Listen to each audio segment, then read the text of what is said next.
Dr.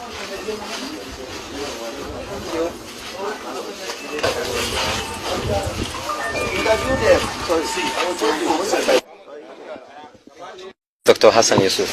Doctor? Hassan Yusuf, yeah.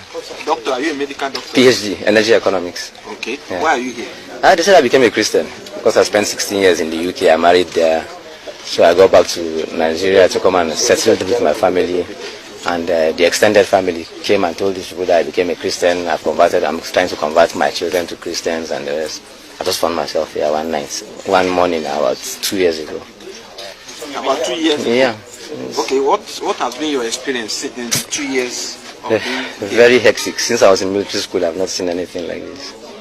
I went to military school, Zaria. So since that experience, I've not seen anything like this. And this is worse because of the age. I'm diabetic, no drugs. They keep you incommunicado. You can't talk to anybody to bring drugs or medicine for your diabetes. So I've just been surviving. These small boys, there are some small boys.